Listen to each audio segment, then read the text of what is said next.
अस्सलाम वालेकुम दोस्तों, उम्मीद है आप सब खैरियत से होंगे।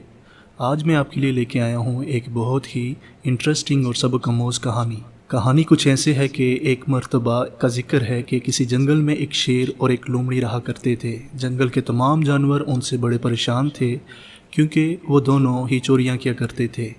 एक दिन दोनों ने एक घर में चोरी करने का फ़ैसला किया जो कि एक बंदर का घर था।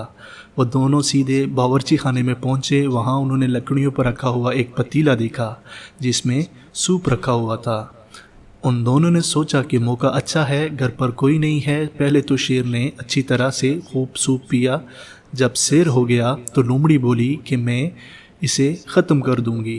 ये कहते हुए उसने जैसे ही अपना मुंह पतीले में डाला, उसका सर पतीले में फंस गया। उसने शेर से कहा, मेरी मदद करो, मुझे यहाँ से निकालो। अंधेरे में शेर को कुछ समझ ना आया। वो बौखलाहट का शिकार हो गया। ऐसे में उसे महसूस हुआ जैसे घर में कोई आ गया है। लिहाजा वो तो अपनी जान बचाने को वहाँ से भाग निकला। जब बंदर अपने घर पर पहुँचा तो उसने बावर्ची खाने में लोमड़ी को इस हालत में पाया। वो समझ गया कि लोमड़ी यहाँ चोरी करने आई थी। वो लोमड़ी को लेकर भालू के पास गया और उसको सब कुछ बता दिया। भालू के दिमाग में एक तरकीब आई। उसने कहा, इसे यहाँ बांध कर चले जाओ। ये सब कुछ शेर छुप छुप कर देख रहा था। उसके जाते ही लोमड़ी ने शेर को आवाज़ दी। चालाक लोमड़ी को शेर पर बहुत गुस्सा आ रहा था।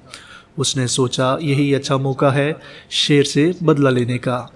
उसके दिमाग में एक तरकीब आई। उसने शेर से कहा, भालू और बंदर मुझे सज़ा नहीं देंगे इसलिए कि मैंने उन्हें सब बता दिया है कि मैं यहाँ चोरी करने नहीं आई थी बल्कि यहाँ एक और चोर को पकड़ने आई थी। लिहाजा वो भाग गया और मैं पकड़ी गई। बंदर और भालू ने मेरे सच बोलने पर यह कहा कि वो मुझे इनाम में एक हिरन देंगे। ये सुनकर शेर के मुंह में पानी आ गया। उसने सोचा कि क्यों ना हिरन वो ले ले।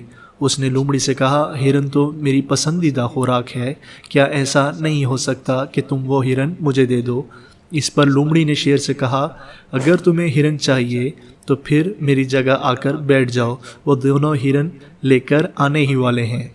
शेर लोमड़ी की बातों में आ गया। उसने लोमड़ी की रस्सियाँ खोल दी और बोला कि तुम यहाँ से भाग जाओ, मैं तुम यहाँ बैठ जाता हूँ। शेर को लालच देकर चालाक लोमड़ी वहाँ से अपनी जान बचाकर भाग निकली। जब बंदर और भालू वापस आ गए तो उन्होंने शेर को लोमड़ी समझकर उस पर खूब गर्म पानी डाला और यूं जंगल के बादशाह को लालच में आकर लोमड़ी की चालाकी की सज़ा भुगतनी पड़ी और वो बुरी तरह चिल्लाने लगा। तो प्यारे बच्चों, इस कहानी से हमने क्या सीखा कि हमें कभी भी चोरी नहीं करनी चाहिए और ना ही लालच में आकर दूसरों की बातों पर यकीन करना चाहिए। अगर आपको कहानी अच्छी लगी हो तो कहानी को लाइक करना ना भूलिएगा और इस चैनल को सब्सक्राइब करना ना भूलिएगा। बहुत शुक्रिया।